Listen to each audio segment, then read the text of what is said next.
Dun da da da da da da da da. Dun da dun dun dun dun dun da da da da da. Dun dun dun dun dun dun dun da da. Dun dun dun dun dun dun dun da da da da. You have reached your Two Spirit Aunties podcast. Please leave us a message after the tone. Da da da da. Hello. Welcome to your Two Spirit Aunties podcast. I'm Shiloh, working on those boundaries, George, and I'm here with my bestie. I'm Brianna. You don't have to say my name because laughter. Right. That's your name, is the Yeah. laughter. Yeah. That was a good intro. Oh, thank you. I really appreciate that, that wonderful feedback and the kindness and support that you always give. I wanted to kind of mention, I didn't talk to you about this beforehand. I'm going to slip something in really quick. Wonderful. Is that we have gotten a few pieces of feedback from listeners via email. And so just want to thank those who have reached out to us and thanked us for our content and told us how it's impacted them. We love you and appreciate you. We will respond back, I swear. We're very slow at responding, but Yes. we have read everything. We have. And we are so appreciative. Yeah. So, if you want to reach out to us with a question or a concern, or, just if you're listening to us and how that's going for you, we would love to hear that feedback. It's important to us. And yeah, so we're super thankful for all of you. I do want to say that as a recent in-person event for the Uprise Collective that I was emceeing, there was one of Brianna's friends who started talking to me, and I was like, oh, hi. And then I guess later she said that she could recognize my voice from across the park from the podcast. So that was the first time anyone in public has recognized my voice. So that was pretty cool. Oh, should we tell people how to give us feedback? Yes. Yeah. We have email, which is on our podcast information. And also, what is our email, Brianna? Do you want to say it out loud? Yeah, it's super easy to remember. Your Two Spirit Aunties at Gmail. Yeah, all one word, all lowercase. Yep. But you can also find us on Instagram and interact with us on Instagram. Yeah, that's fun too. Place. Yeah. Yeah. So today, what is our topic today, Brianna? We're going to talk about boundaries, healthy boundaries. Healthy boundaries. Raise your hand if you're an A+ student of healthy boundaries. Neither of us are raising our hands. Yeah. Give yourself a pat on the back and a hug if you're still figuring it out. Yay! Boundaries are hard and they're complicated depending on who you're in relationship with too. And they get messier the older you get, I feel like. So yeah, we're going to talk about it a little bit today and just some of our thoughts. Exactly. This came about, I think, because we had some experiences recently and we were just kind of like, let's talk about boundaries. I mean, that might be something that's really nice for people to hear about. I don't know if we talk about them enough and in a way that's encouraging and unpacking them a bit. And then also connecting boundaries to our culture and traditions. Do we as Native people and Indigenous people have boundaries? Or is this really a Western concept? So that's part of what we are going to discuss today as well. So I'm pretty excited about it. I know you have some really great feedback and stories and connections, Brianna. So why don't you start us off with a topic around boundaries that you want to talk about, and then let's go from there. Well, why don't we get started with like what are boundaries? What does that mean? Do you have a good definition? Well, I mean, I can give you like a in the spur of the moment idea of boundaries. Boundaries for me are about relationship. They're nuanced. They're also about me and like my internal mm, needs and comfort level with people. And I think it's boundaries happen to us in all different situations. It's not really about just one on one relationships, but it's also about boundaries with ourselves and boundaries within our communities, boundaries within society. There's also the idea of boundaries as like sort of a Western psychological framework.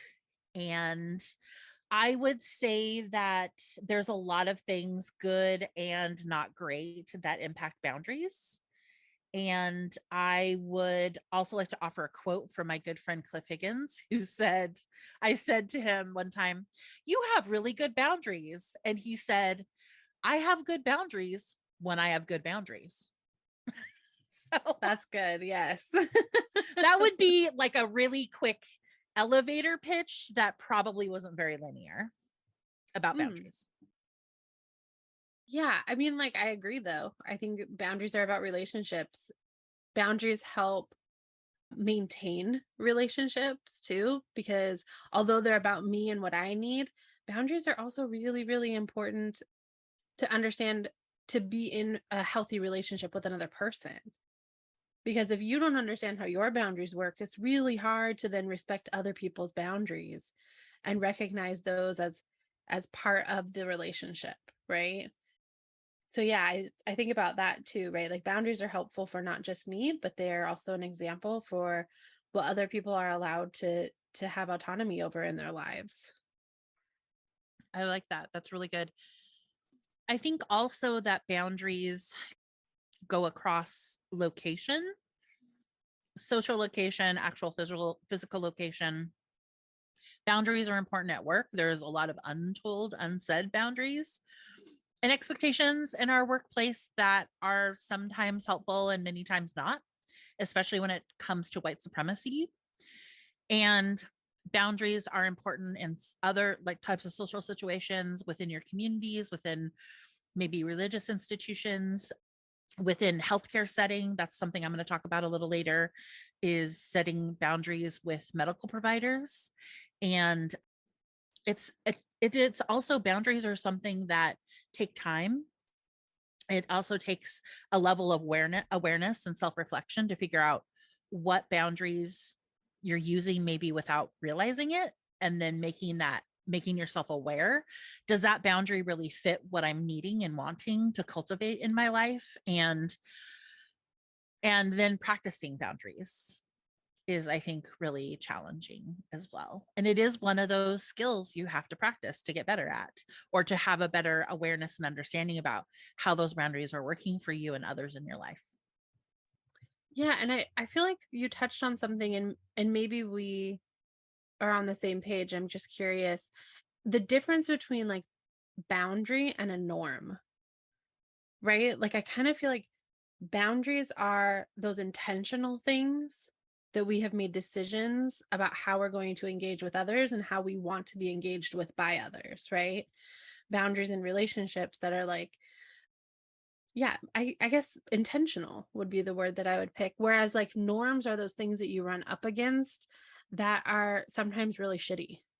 They cannot be shitty, but sometimes they are. Like I think about like the white supremacy boundaries that you were talking about and how like I would conceptualize those as white supremacist norms of how we have just fallen into engaging with one another. I don't know. What do you think about that? Yeah, I think that idea of falling into or being required to Yeah. meet those norms. I do think though, and I'm happy to for you to sort of, if you're like, I don't agree with that. I think about, I guess I'm thinking about this from a perspective of a trauma survivor who's had my physical boundaries, especially very, very young, impacted against my will. And I think about the impact of that trespass around my understanding of my own body and my own self determination as I went through childhood and teenage years into being a young adult. And not really like sometimes the boundaries are about safety and are like a literal brain response to feeling safer. So, like maybe a really stringent boundary against certain touch or Mhm. interactions or people. And then also at times having really, like, kind of conversely, having really bad boundaries around intimacy Mhm. because of that lack of self determination and understanding where I am and end and other people begin, and that I do have the right to have sovereignty over my body and self determination. I don't know if I'm making any sense, but I think that those maybe aren't boundaries, but they sort of are things like mechanisms or defenses or whatever that sometimes are not conscious and are more about, I don't know. Yeah, no, you make total sense. And I think maybe it's because it's messier, right? Than just like boundaries are this intentional thing and norms are not. Maybe it's also that boundaries can sometimes be unintentional or intentionally trampled upon. And it's messier than this or that. Sometimes it's both and kind of scrambled. Yeah, I would agree, especially when we're talking about trauma. Yeah, totally. I think And too, yeah, like what you were saying about like, right, like safety and stability, like intentional healthy boundaries help create those things. But when you don't have intentionality or when you haven't been explicit or when you have been taught that you can't be explicit about them like you're talking about with trauma, then those boundaries end up hurting, right? Because nobody can reinforce them. right. They Um could hurt you, but you could also be hurting other people by not mhm. following their boundaries because you're not used to that. You know, that was some feedback I got from someone I dated in the past was your adherence to my boundaries or respect of boundaries is not great. And and although that was some harsh feedback, I think that that also kind of goes to when you grow up in a family where boundaries aren't respected in some ways, that that becomes the norm for you. And so this idea of like what you're telling me, you know, that you don't like this thing or you would prefer me to not do this thing. And sometimes when we're interacting with people around boundaries or ourselves, we don't say it in the best ways or communicate it clearly for many reasons. And so that can make a complexity as well. And so, yeah, that feedback was harsh. However, I think that it was super helpful in the long run. So, Yeah. Yeah, right? Like also it comes out harsh because we probably had experiences that were worse than the experience that we're having now and we don't want it to get there and so we're just reacting. I know I've done that. I think that another piece to this, which maybe is we don't have enough time today to really delve into it, but I want to bring it up. Maybe we do another episode on it or something and maybe bring in like a guest to talk about it. But what do we do, especially in friendship and in community, when our boundaries conflict with our friends' boundaries? Like Mm, their need for safety and consistency is actually the opposite from what we need. And that's usually precipitated from traumatic experiences. mhm. And so, what do we do when we're in community and in relationship, whether that's friendship or whatever that relationship looks like, with people who have also been highly traumatized? That's been, I think, one of the places that have been really a struggle to navigate well, in my experience. Yeah, I mean you're not alone in that. It's complicated, especially when you are in a community like we are, where you have the compounding historical and present day trauma, in addition to the identities that we hold as Two Spirit people, as Native people, as biracial people, as people that get perceived as feminine, right? Like all of these things, right? They compound that trauma and then it just becomes more messy. But intentional boundaries might really help and it takes so much practice like you said to be able to kindly and intentionally and in relationship be able to say like actually no, I'm not okay with that. I think it's also too about how comfortable we feel about the other person's potential response. And I think that's also the piece about the practice of boundaries is also, are we in relationship with people who can be responsive to that feedback from us? And can we be responsive to their feedback? Like, is there this sort of give and take and relational reciprocal piece to that? Is there the flexibility? Is there this safety and consistency, and also the understanding of language and concept around boundaries that we can actually engage in a really healthy way around it?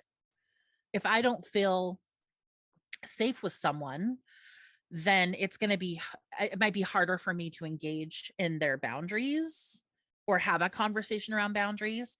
But then again, if I don't feel safe with someone, it might be really helpful for me to have boundaries, or at least for my own understanding internally. Like, this is a conversation I don't want to have with this person, or this is an interaction I don't want to have.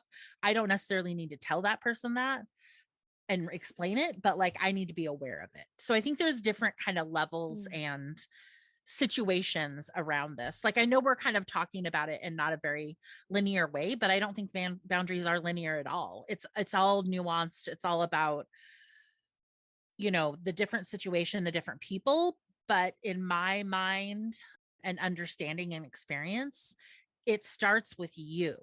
Like, you doing that reflective work about what it is that you need from the people around you, and what you're willing to give and not give, and what you want to have conversations about or not.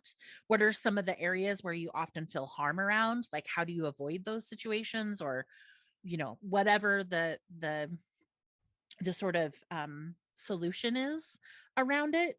I think a lot of it comes from that internal reflection first, and then Mhm. practicing and choosing which things you want to engage in with people or not. Like, there may be certain people you don't want to engage around boundaries with. You just want to this or that. It's like cut and dry for you. Mhm. Other people, you want to have those nuanced conversations around boundaries and build that practice with them and that awareness with each other. It just depends. And then there's the whole subset of boundaries at work. And this is a very recent conversation I had with a friend around boundaries at work. And there's been a lot of conversation about, how much am I going to give to this company or organization on any given day based upon what I'm given back, right? So, I think that goes into too that reciprocity, right? The intentional reciprocity of what boundaries can be. And it makes me think like I know that I've heard in the past that some folks don't think that boundaries were a part of our way of life for a very long time, right? And I just have a hard time believing that because boundaries bring us back into balance. They bring us back into balance with ourselves and also with each other, right? Because it allows us to have space to feel the full range of emotions while also having autonomy over what it means to be in relationship with someone and what it is that they need, right? So there's that like that give and take of like, here are the sets of things that I need. What are the sets of things that you need? How can we support each other? And where does that not align for us? And we have to find it somewhere else. But that's part of being in relationship is being able to talk with one another about those things that are important so that we can experience joy and grief and being busy and being restful and being in reflection and having those moments together. I don't know. Do you have any thoughts about that, Shiloh? yeah. And I just want to clarify for people who are listening, when you say, when you started saying that, you're talking about our Native American communities, right? Yeah. Okay. Yeah. So I would, I think what that makes me think of, I agree with you. I think that there are these clearly like protocols and connections and like norms, right? Yeah. And like, every society has them. They just kind of maybe use a different word. A lot of those are innate, like they're ways that we grew up being. So it can be difficult to, the word, the type of knowledge that is escaping me at the moment, the word for it, but it's things that we know, but we don't really know. We couldn't pinpoint like who taught us that thing. And so I'm hoping I'll remember the word at some point. podcast. But it's really trying to understand the knowledge and awareness we have without that's just really almost feels instinctual to us because that's how we grew up. But you can't really point to like, oh, this person at this point taught me this lesson necessarily. It's just kind of how you grew up. And so I think really thinking about boundaries, thinking about our relationships with each other is a process of digging up some of that stuff that's more subconscious or is an awareness of knowledge that we just don't and practice that we just always have remembered. And is that something that feels good to us, right? If we're talking specifically about our Native American communities, our indigenous communities, our Alaska Native communities, what is the impact of colonization on those norms? Right? Were those really some of the things that our ancestors pre-colonization were engaging in? Or is Mm. that part of the colonial machine and impact on us? So some of the things that don't feel good to us as community members might likely be part of that intergenerational trauma impact and the colonial impact. And I wonder if sometimes if people are like, we don't have boundaries, like are thinking about that more as like a Western concept instead of Mm. actually breaking down what that actually is a parallel for within our community. So, Brianna, can you walk us through some examples of what you think are boundaries within our tribal communities? Yeah, I think like it gets mushy with the norms, like you were saying, right? But like food collection, there were boundaries about who did what, and it was a conversation between community members about how society was structured to gather food for a community and for an individual group, right? An individual family. Thinking about roles also in the community, right? That were negotiated based on relationship and based on identity, like the two spirit community, perhaps. Right? And like what those roles look like and the acceptance of those roles, and then the boundaries that were negotiated about those roles and about the identities that we held, who got to keep medicine and what that looked like in the community, and the relationships and the boundaries that went into that. And I think too, like, you brought up colonization, and I think that's like a really good important thing to bring up here too, because it's tied deeply with capitalism and this idea that productivity is necessary and good and the way that we are supposed to exist in the world. And I don't know that that was always part of our being. Like maybe we're just designed to be in relationship with one another, right? And maybe those relationships communicated how respect looked, how we took care of ourselves, how we engaged in caring for children and caring for elders, how we prepared food, right? And those boundaries are all negotiated, and those boundaries become norms, right? Sometimes. But it's also about the individuals and the people that were in that space. That makes a lot of sense to me. And, I really appreciate you bringing in that piece around capitalism and productivity. My understanding for many tribes, but specifically when I think about some of the Plains tribes, which both of us are from, is that there were times of working and collecting and gathering and creating. And then there were times of rest. There were times of play and games and storytelling. And these were all things that were oftentimes cyclical and with the seasons, because you mentioned relationship between people. And one of the other elements to add into that is the relationship with the world around us and nature and Yes. the earth, right? So part of those norms or boundaries were probably also set by the seasons and by our relationship with animals and the plant nation and the water.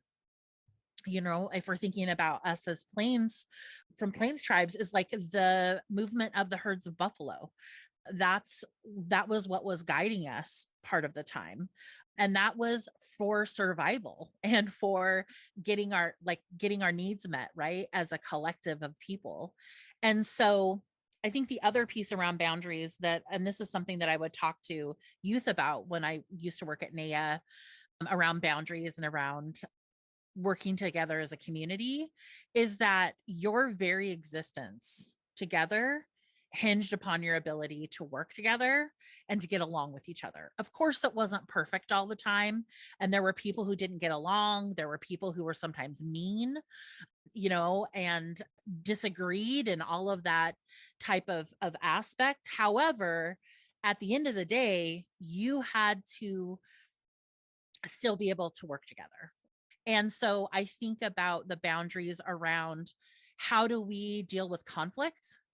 How do we deal with each other's relations? So one thing that I think that makes me come to mind is, and this I think still is a dynamic in some of our plains tribes, but pre-colonization, this sort of idea, and this is what I've been taught by people that I know, is that oftentimes there was protocol or norms, boundaries, whatever you want to call them, around not interacting a lot and having close relationship with the opposite gender of your partner. Right. So like, I'm just going to make this a gender binary for the piece of this conversation, but I think it was probably obviously different and nuanced for two spirit people. But if I'm married, let's say, or in a relationship, marriage was not like a Western thing that we think about it now. But like to a man, I wouldn't really be interacting very much with his male relatives and vice versa.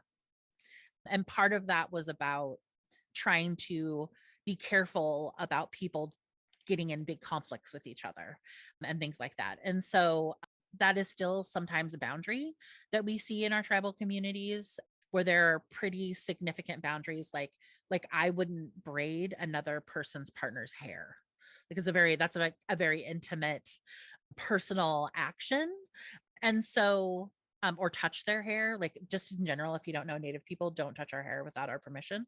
Please um don't touch our hair. yeah, it's a really bad thing, don't do it.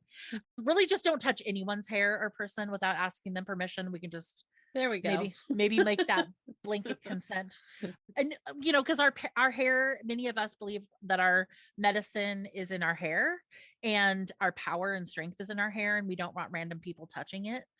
So that's and you can feel, I have had experiences, I'm sure you have as well, where people, you can literally see slow motion people going for your hair to try to touch it, and you're just like, Oh yeah. no, stop. Will you slowly start turning? Yeah, you're like, how do I back away in this how do I situation? get away? Right. But that's like one example. Like there's reasons for those boundaries, there's reasons for those norms. And again, they may be connected to survival and to reducing conflict, or they may be with the seasons. I want to give you an opportunity to respond to that, Brianna. I also have another example if needed, that's a little bit more of a traditional example. Yeah, no, I agree with you. I think like the more we talk about boundaries, the more it just like rolls and rolls and rolls, right? There's like always more to add and it's always growing. And I think like one of the things that I want to pull out of what you said and mentioned was consent, right? That like boundaries, so colonization, capitalism take away consent, right? They tell us that in order to survive, we have to work until we are in pain or dead, right? we Agree. must put we must put all things above ourselves, especially when we're talking about women, femme folks, and then compounding that, women of color, femme folks of color. We are taught and socialized that caregiving and teaching and emotional labor and overextending ourselves is the way in which we take care of one another, but that does not include consent. There's no consent in that kind of hierarchy, right? Of productivity. And boundaries really pull us back to, this is a choice to be in relationship with your community. It's a choice to be in relationship with each other.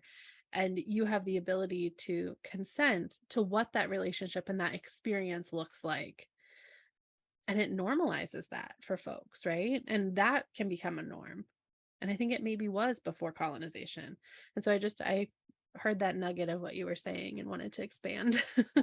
I think that's really important. And I think that what you're saying about that piece of consent, of who you interact with, how much you bring of yourself to your community, what you help your community with, is really important, because what I see a lot of, I see this a lot in nonprofit culture in general, but I also see this in culturally responsive agencies I've worked at, where there's from some people this work ethic of like, you do everything that needs to be done to help your community. And that makes sense to me. And there's also the piece around, you also need to take care of yourself and other responsibilities that you have. And so figuring out where that balance is for you, balance is really important. And I also think that in times like modern day, which could be an impacted by capitalist productivity norms, but also trauma impacts, is that some people, like everybody's able to give in different ways and at different levels at different times. And so what I see a lot is that there's a group of people who are always giving at a certain level, and that may not be actually sustainable for them. And then you have people who can give it a really high level, and they're just, that's just who they are and that's how they were taught to be, and then they expect everybody else around them to work that much too. And there's like kind of a pressure to it of like, you're not really taking care of your community if you're not working like 60 hours a week and working 5 jobs. And then, you know Yeah. what I mean? And it's like, and that's something that I struggle a lot with, especially with becoming more disabled in the last 5 years, is my ability to physically help with things is less than I've been able to do, and the capacity for that. And I feel a lot of guilt around that. And how do I still participate? How do I still take care of people in the community if I can't stand up for an hour and serve people in a dinner line? You know, that's one of the things that bothers me a lot, is not being able to, which, you know, I guess I could take a chair and sit and serve people, but you know, there's just these sort of norms about that. And like, what, being able to go to an event and help, you know, wrangle kids or walk around and see people, you know, to be able to, I mean, I'm, you know, stand in a fried bread line for an hour because there's so many Mhm. people. You know, so Yep. so I'm not saying those things are, but I'm just, those are just examples coming to my mind about, you know, yeah, that idea of disability and of how do I show up in a space, this idea of like not working ourselves into the ground Mhm. for the community. Like, we still also need to be thoughtful about what we have spiritual capacity for, physical capacity for, emotional capacity for. And I think that one of the things that's been really helpful for me being really close to you is that when I don't know if I've ever really said like I feel really guilty about not being able to show up in these ways anymore. I don't know if we've had that conversation. I think you've probably picked up on it sometimes, but I always feel like you're very supportive of that. So, and I also just want to say, like, I feel like our relationship, we've worked a lot on boundaries. We continue to work on boundaries with each other and Mhm. consent. And it feels really, I feel very safe with you. I feel like I can talk about topics that I may not want to discuss with many other people. And that might also have to do with you and I having very similar targeted identities and similar experience. But yeah. I mean, I feel the same way about you, and I think a lot of that is the way that we talk about how we're going to talk about things, right? Cuz like that I didn't start a podcast with anyone else. Right? Like and I think the very first time I was like, this is pretty vulnerable for me to be able to talk about things and be recorded and have it be in the world. but but I think the other thing that you were talking about, right? Like this environment of exhaustion that is linked so closely to capitalism, and how I have felt that same pressure. I have felt that same pressure, and I put it on myself too, right? Because it is a way that we engage. That's how we get better. That's how we push ourselves to care for our community, right? And if we're constantly in a state of exhaustion, if we're constantly being traumatized, what are we teaching the next generation? And I think that has been the biggest part that has hit me, especially throughout this pandemic, as we're experiencing so many compounding traumatic experiences, right? Like, what is the legacy I am going to leave if I am constantly exhausted and traumatized? And is that the legacy that we want to leave? Is that the relationship that I want to leave with the next generation, whether or not I have physical children or not, physical children, I don't know what that was. Biological children. Right? Like, As opposed to the made up children you're yeah. going to have, I mean, who knows? the holographic children. Oh my gosh. My mind just flashed to Star Trek. Anyway. Yeah, like whether or not I have biological children, like the next generation is looking at us. We are aunties. We are the people that are out there, whether or not we're standing at the fry bread line or sitting in the grass, making sure kids are doing what they're supposed to do, right? Like, like we're out there and we're in the community and they're looking at us, whether or not we want to be those role models we are, right? And if I can't have healthy boundaries and I can't put up some protective factors for myself, how are we going to shift the culture, and how are we going to engage in a culture of healing without boundaries? Mhm. It's not going to look good without boundaries. Not going to look Right. good at all. Yeah. I don't think so, but No, not from my lived experience. It's not going to go well. Not going to go right? well Yeah. at all. Yeah. Yeah. That's some deep shit right there. It is. And I know I don't know that we have any like, I think it's fun. I think it's important I was going to say fun, not another F word.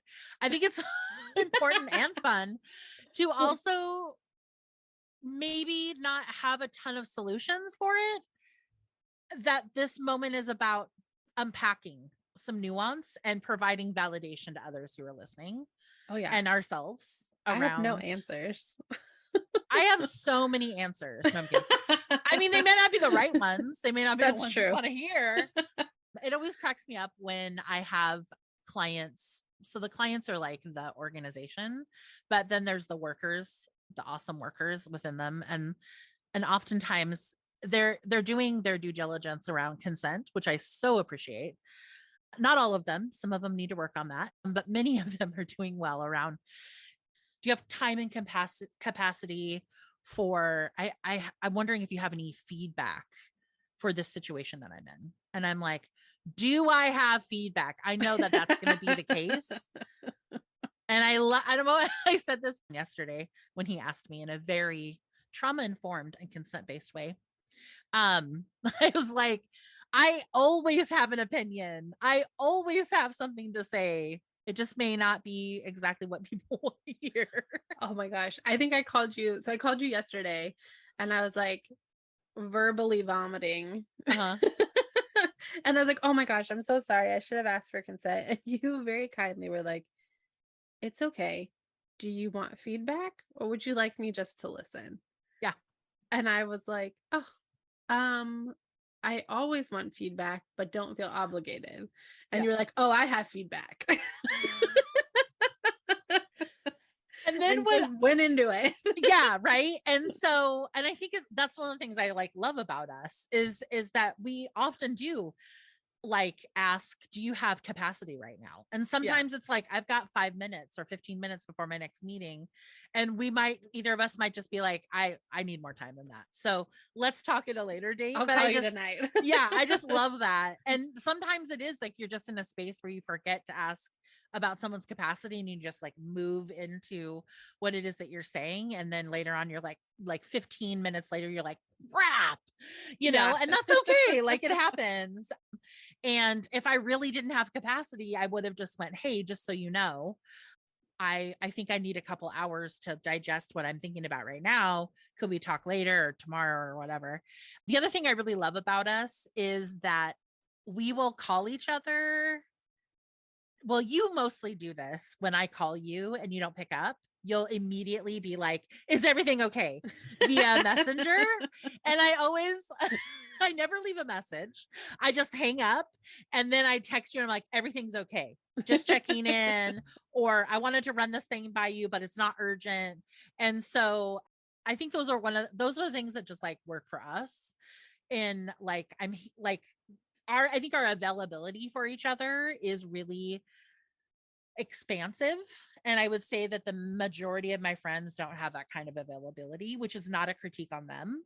It's just like bandwidth, right? It's a lot of people in my life have a lot of responsibility at work and in other places of their lives.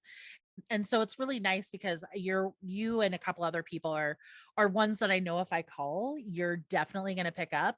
Or if not, you're going to be messaging me like, I'm in a meeting, or let's talk in a couple hours or whatever, you know? And so some people I get radio silence on, and that's okay. I know that that's what happens with that person. And so I might not choose to talk to, if I really need help, I may not choose to connect with those folks because I know that they're busy and wanting to respect, you know, that they've got their, not that you don't have a ton of work that you're doing. I mean, because you do, but it's just our dynamic, right? Yeah.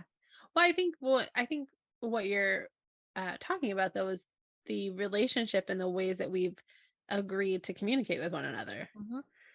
right? Like it's taken time to build a relationship that looks like that, where if I don't have capacity, I can just tell you, Yeah. And I'm right? not going to have my feelings hurt.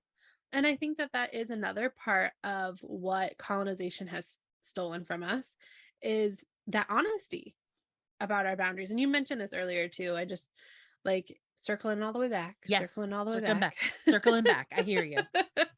Right? That like we're so scared to say, no, I don't have capacity to do that today. Or actually, I'd really love it if you just listen to me. I don't need solutions yet. Because it sounds disrespectful under a Western eye, right? Like under the I don't know if that's what we call it, but whatever white supremacy term we want to use, right? Like under that, it sounds disrespectful to say that.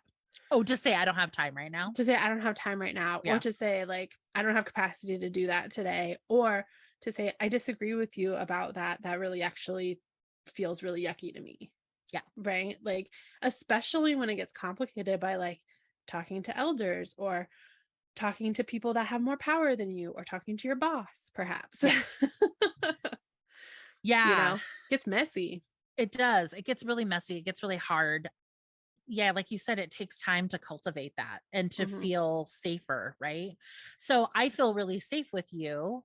Therefore, I don't really worry about giving you that feedback, right? Of like, I don't have capacity right now, or Yeah. hearing that feedback from you. I'm Yeah. not sitting there making up a story about how you're mad at me, which I might do with other people because that's Same. sort of a trauma impact, blah, blah, blah, blah, blah. But because we have really practiced this with each other and created in my, you know, my opinion, from my experience, a sense of safety and consistency, my brain doesn't go to that. Or if it did for some weird reason, I would easily be able to redirect myself. Or I just ask you, are you mad at me right now? You know what I mean? And you're, Right. yeah, like, and so, yeah. And I think that like, and I do have that with a lot of my friends, like a closeness of like, this thing was an impact on me. And like almost everyone who I'm close to would be like, oh my gosh, like let's talk about this. And, you know, because I think a lot of the people I'm around who I'm really close to are all also trauma survivors. And so there's that commonality of like understanding that like doomsday thinking of like, they hate me forever now, or I'm in trouble, you know, or whatever that is, you know. And so that's, for me as a trauma survivor has been really helpful to have that. And also I think going through healing internally has helped me be more stable around that too, of like, you're not in trouble, like no one's gonna hurt you in this moment, like you'll be just fine. Even if you did, like, even if I did hurt someone and impacted them in a negative way, like I can still show up. And I think that's the other piece, going back to us having that boundary of I don't have capacity right now is so I can show up for you in the best way possible. Like you can either get 20% of Shiloh right now, and I may not be able to actually hold space for you and give you the perspective or the validation or whatever it is that you're really needing. Or we can wait a couple hours or tomorrow and I can really show up fully myself for you. And I think that that's also what I try to talk to leaders about and people in organizations is I'm like, it's about capacity so you can show up as your best self because you love and care about that person. Yes, I can love and care about my supervisor at times, and I can also love and care about my coworkers, right? Mhm. There are people who they're not even technically my coworkers. They're like employees for a client of mine. And I absolutely love and adore them. And I tell them, I love you. I respect you. Like I'm friends with some people. Like we've developed strong bonds and relationality from the work that we've done over 4 or 5 years together, you know? And so that's not a norm. That's usual within capitalism is your consultants don't become your friends. They don't, some people would be like, that's like really bad. Like you need better boundaries, da, da, da, da, It's da. a dual And relationship. yeah. And I'm just kind of like, well, I mean, how's it been working so far trying to do racial equity and liberation work that way? How's that been going? And also we all have our own boundary sets, right? And there are some people where I will never be close to them. And that's not because they're not worth it and they're not valuable, but it's just because they are probably a person who doesn't want that, or there's just something there that it wouldn't be good for me, right? But there are other people who I'm like, I've found a queer family within some of the people I've met through my work, right? And some people would be like, that's really inappropriate. And I'm like, fuck you. I really don't care what you think about it. Right. But Family is family. Connection is connection. And, yeah. I've had some experiences even recently, you and I have talked about this, where I've had been treated very poorly by some people in a project I'm working on. And not because they're bad people, but because they're responding to their agency's toxic culture, and brought it up in a working session. And then some people were like, yeah, that was really inappropriate of her. That was really not professional. And I'm like, like emotions are a part of the human experience, right? Y'all aren't going to get very far on doing this like equity work or liberation work if you can't actually talk about people's feelings, or there's all this thing about like, oh, show up as yourself in the workplace. People are fucking not going to do that if they are terrified, if it's a toxic work culture, if they don't feel some sense of safety, consistency, predictability, that they will be cared for and responded to in a kind and loving way. Fuck you, they're not going to show up as themselves. And that's not fucking rocket science. You can't just talk something into the ether. Come as fully yourself. I did this during that project. I came more fully myself, not completely fully myself. They couldn't handle that. I'm like, if it's a scale of like 1 to 10, and 10 is like full on Shiloh, which you have seen and experienced, I was at a 2, and many of them could not handle it. A Yeah. 2. And so, I needed to model that for them, right? And I knew that it was a risk. And I'm also like, some people's response as she's inappropriate or unprofessional tells me everything I need to know about a lack of compassion and empathy, which again, not going to be able to address any of these concerns around equity or liberation if you do not have compassion and empathy for people. I think again that goes to consent and boundaries, right? Like your boundaries about how much of yourself you allow on a space, right? And the relationship that you have with the people with who you are interacting, right?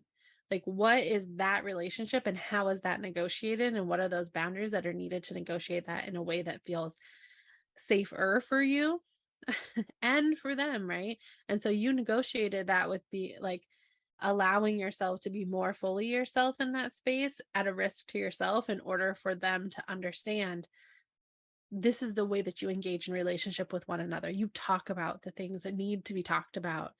And I think that's such a hard thing about trauma is that we don't always want to talk about it for our own safety, and in order to heal from it we have to engage in it in some way, and it almost always has to be in relationship, Yeah. you know? And that's hard. That is hard work. I think it's an ongoing negotiation, right? Mhm. Of a lot of, I mean, I think that this may be a certain thing for you as well. I know we're very different on this piece I'm going to talk about, but I don't want to infer. You can comment as you want about your own experience, but a lot of the work I do, whether it's around body sovereignty work or my consulting and training work, or just showing up in life, but specifically around those two things, or this podcast, is I have to really continually negotiate with myself. How much do you want to give of yourself to this project, to these people, to this organization? And there's usually some kind of money transaction, right?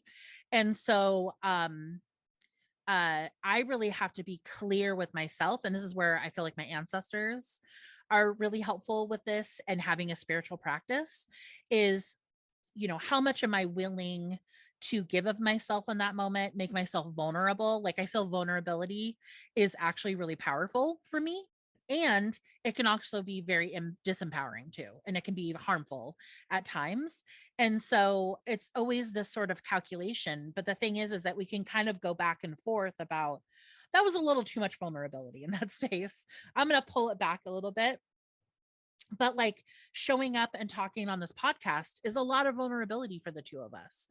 However, just speaking for myself, it's one, I'm speaking about these things in multiple different contexts. So it doesn't feel too out of place for me personally, because I'm talking about this in different ways. Um, and I'm also hoping that that vulnerability will help validate other people's experiences globally, and that these are part of the human experience, and that these may not be talked about with these certain nuances by other people, right? And I think that's one of the great things about podcasts and YouTube channels, and you know connecting with people in a in-person kind of capacity too, is that we get this opportunity to share multiple perspectives, and that just makes our experience and knowledge richer and more robust when we have multiple perspectives that we're hearing from. But it's also really validating that people listen to the podcast, like they're interested, Yes. that they find it helpful, that they find it, like, what someone recently sent an email from Vancouver, BC, and he was talking about how he had felt very lonely recently, and just hearing our podcast was helping with that feeling of loneliness, right? And connecting with other like-minded people. And this, and he has a different culture from us, right? He's not native, and he's another person of color. And so, what are the similarities around our cultural and spiritual beliefs, and things like that. And I know him, by the way. So so but it was really interesting to get that feedback of how he was experiencing the episodes. And I think that feels really good. And it's worth, for me, the vulnerability to share that with others who are listening. I think it's really a beautiful and powerful reciprocity. I think there's so much more we can talk about with boundaries.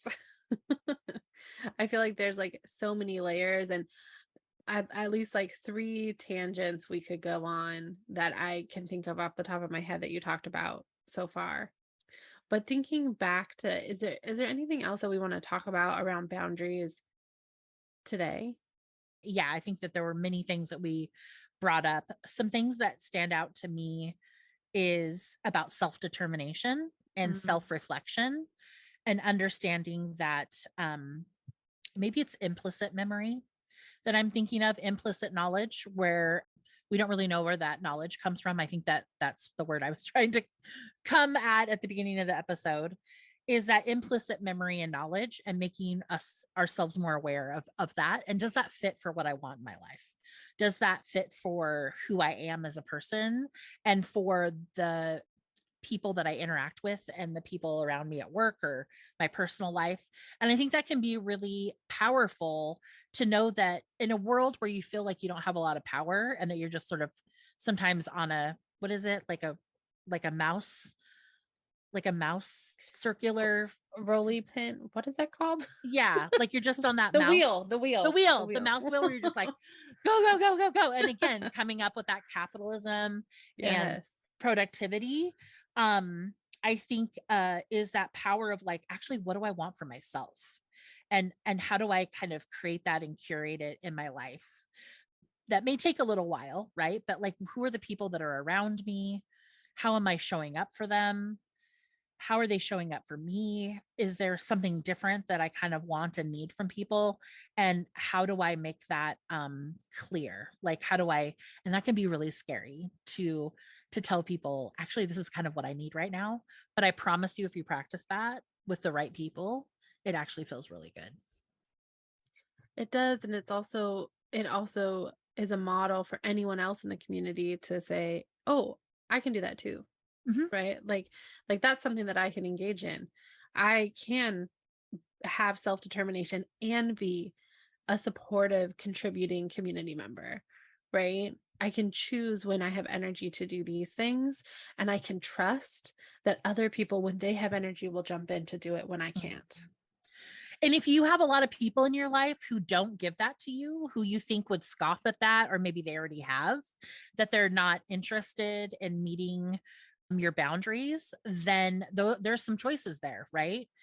There may be people who you want to continue to work on that with, and there may be some people that you might want to say, maybe it's time for me to cultivate some different relationships now and let some people go, right? Yeah. Or they become a little bit more in the background, right? And I think that that's okay. And, being in I think I'm 47 now. Yeah, 47.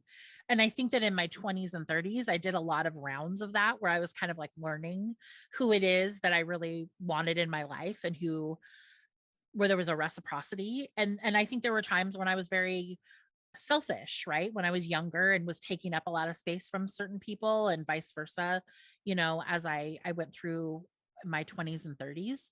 But I think if you can learn about how to cultivate your friends and the people around you, that can be super helpful. And, I just want to say that I don't know if she's ever going to listen to this episode, but my mom and I, in my adult years, have really had a lot of struggles around boundaries and around communicating through some difficult, life choices and things like that.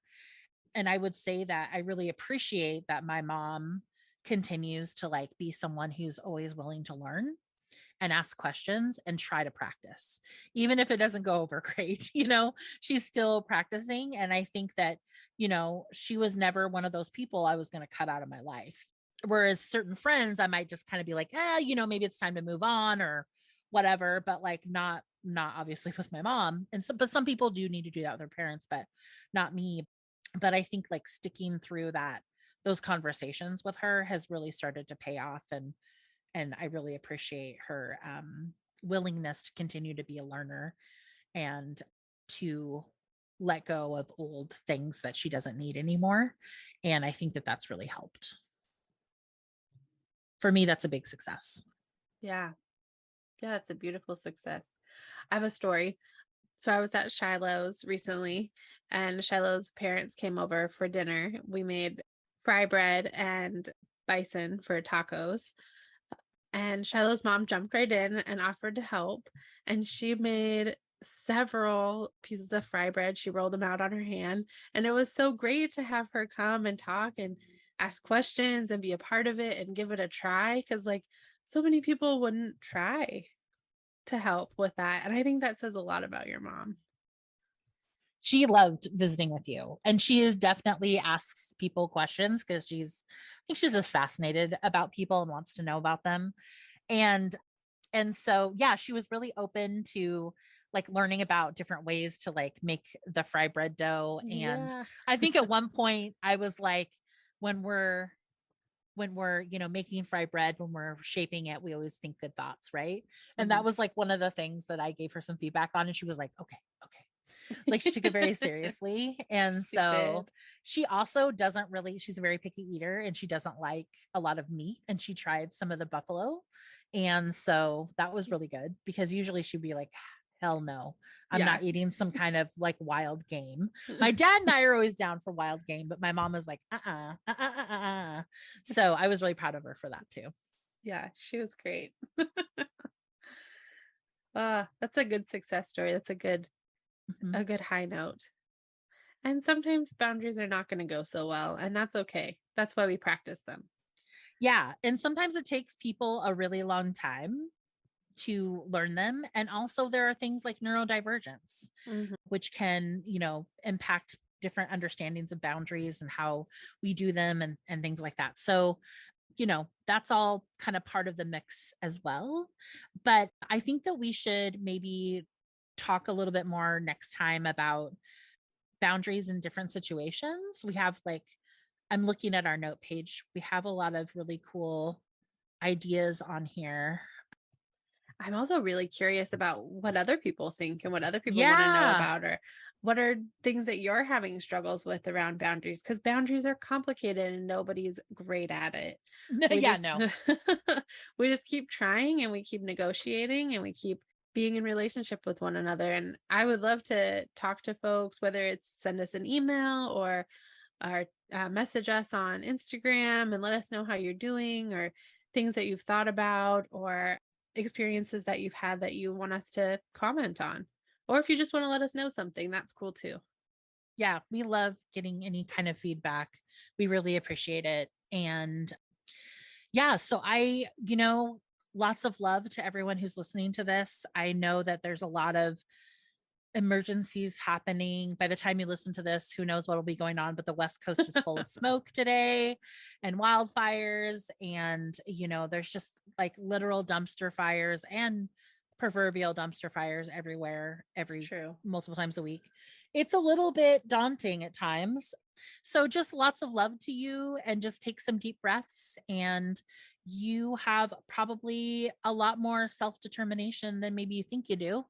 And, take that on and tell us what you think and tell us anything you need. And we will respond to that. But yeah, We'll encourage you as you go, because it's hard and complicated and you're not alone. yeah, it is all very messy. And it's sometimes it's like, recently going through again this like really difficult process with a client is I just had to be like, well, that probably wasn't the best move that I just made yesterday, but today's a new day. And I know that's kind of cliche, but that was a little bit helpful for me. Oh, today's a different day. I'm going to try doing something a little bit different. And so, if you're trying boundaries out and it doesn't quite work, sometimes it's one of those things where we set boundaries with people and maybe they don't respond well. And sometimes we have to set those boundaries multiple times before they start to get it. Yeah, Yeah. keep trying, keep going. And also know that, like, it's okay if it didn't work. We learned something and we're going to give it a go again, you know? Mm-hmm. Yep. Yep. Yep. This isn't about perfection. Because guess what? None of us are ever going to be perfect. So when that like perfection, productivity, capitalism bullshit comes up in your head, you just say, is this really my thought or is this capitalism? And if it's capitalism, if you're someone who imagines things, you can think of whatever that sentence is or feeling or whatever in your mind is like maybe a monster or some kind of representation. And then what you do is you take out a flamethrower and then you just ignite it on fire and you're like, and then it burns up and you're like, die motherfucker. It'll probably come back some other time, but like you just get your flamethrower out again. Like in this thing, you never run out of flamethrower fuel. Because it's it's your imagination. it's Also, fueled. Yeah. for those of you that cannot see what Shiloh was doing, Shiloh had the flamethrower in her arms and took the imaginary flamethrower and burned it all up for you. So, Yeah, I had it in my hands and I kind of did the motions of it. That's worked really well for me, especially for like intrusive thoughts or like mm, really negative self-critique. I'm like, one of the things that one of my therapists taught me that's really been helpful is and I don't have as many intrusive thoughts or really negative self-critique now that I've had a lot of EMDR therapy, to be honest with you.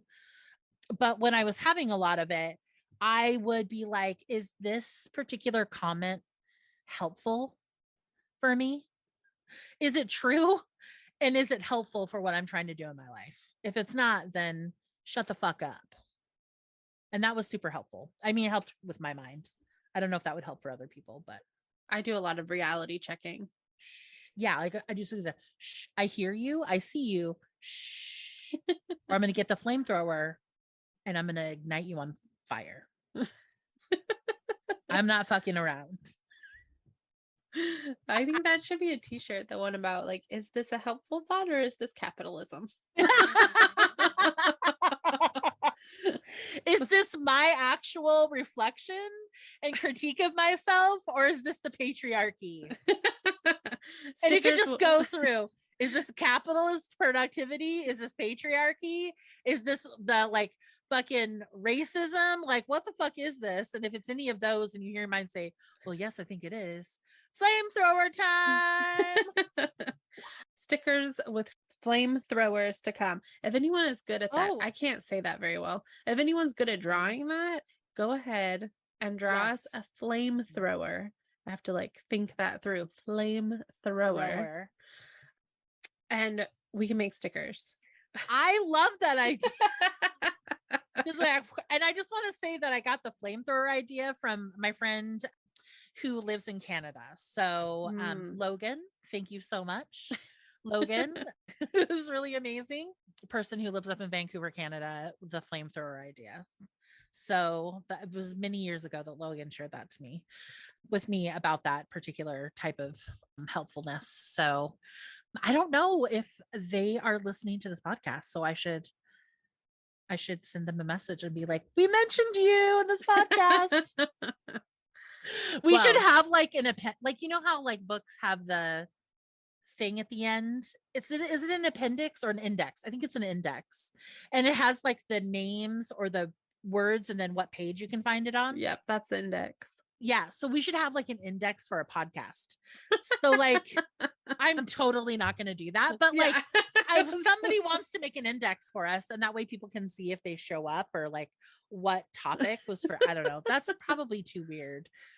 I don't think it's too probably weird. don't have indexes. Just because they don't have them now doesn't mean they shouldn't. Right. Thank you. You're so supportive.